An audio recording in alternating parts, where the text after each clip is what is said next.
Hello there, health coaches. I know facts. Like there are many of you out there who doubt your ability to help anyone. And you think to yourself, I'm just a health coach.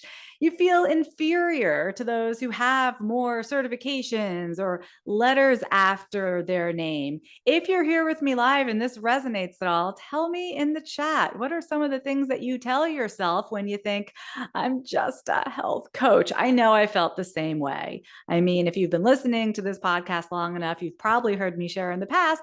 I went to college for art.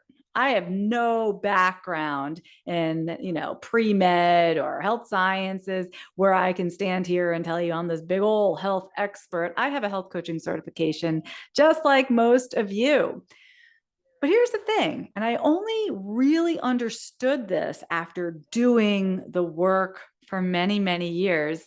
Health coaches provide something that clients often are not getting anywhere else in their life. Certainly not from their doctors, often not from their family or friends. And that's why time after time we hear amazing stories from our coaches about their clients' progress and why health coaching works in a very specific, almost magical way.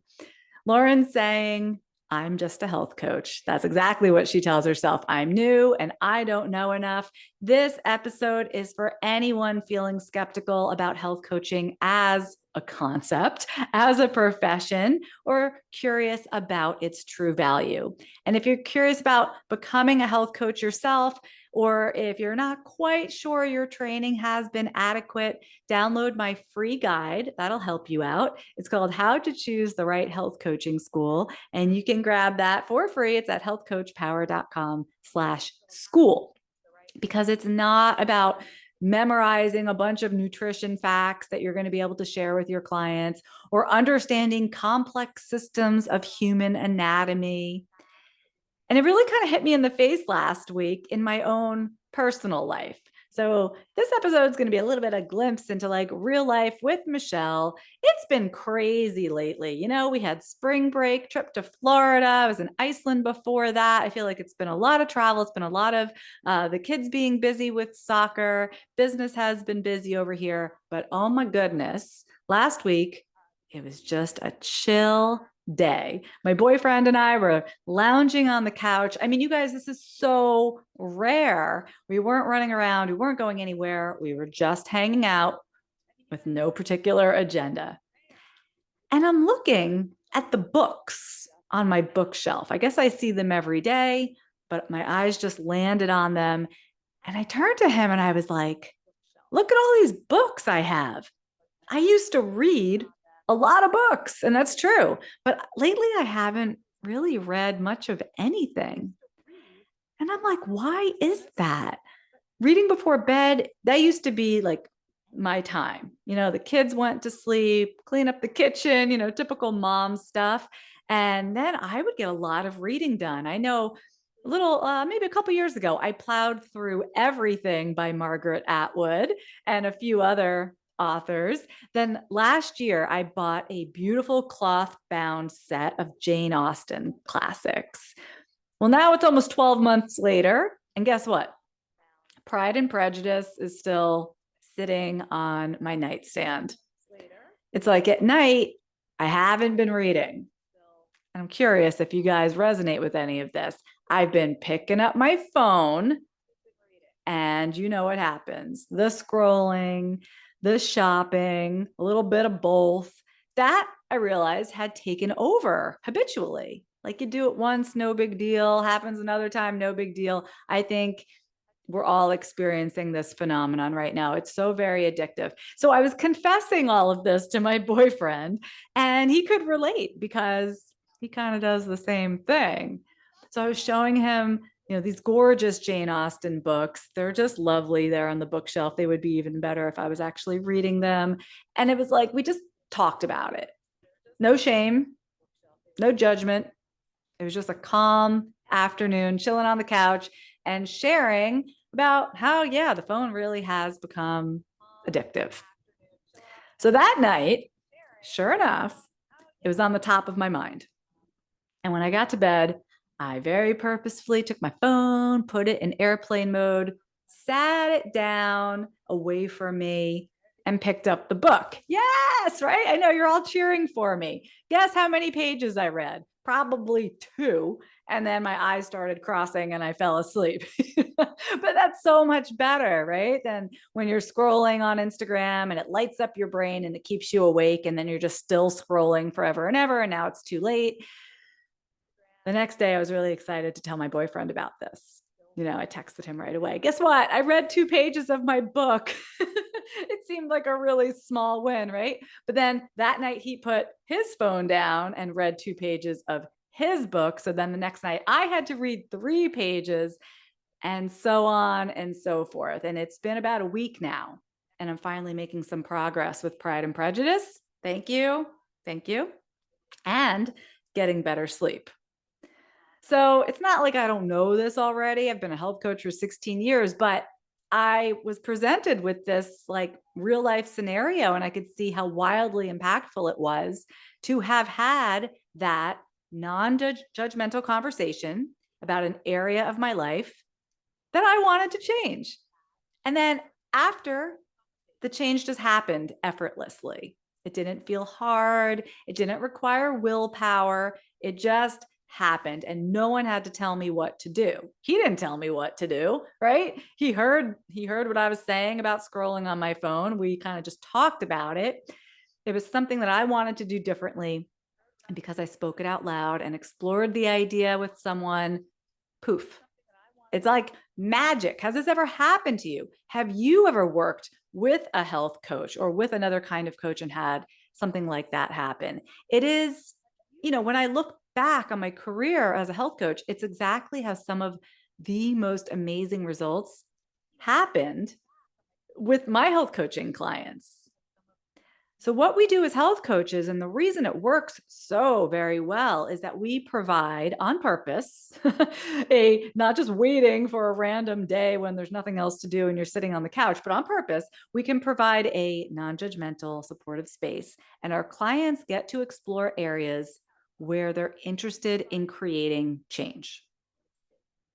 That's the magic. I mean, yeah, we do other stuff too, but that's the good stuff. Sometimes in life, we're just going to get lucky. Like I said, you're going to have that chilled out day on the couch. You might have a family member or a friend who's going to listen to you. If we're really lucky, that person might be supportive. They're not always. They might be non-judgmental. They're not always. My man was, so bless his sweetheart. But you got to think, how often does that happen in a person's life? Everyone's so busy. And if we do have a conversation with a friend, they might say, oh, well, you should do this, or you should do this other thing. You should try this app. You should do this thing that worked for me. Or another friend might say, don't worry about it.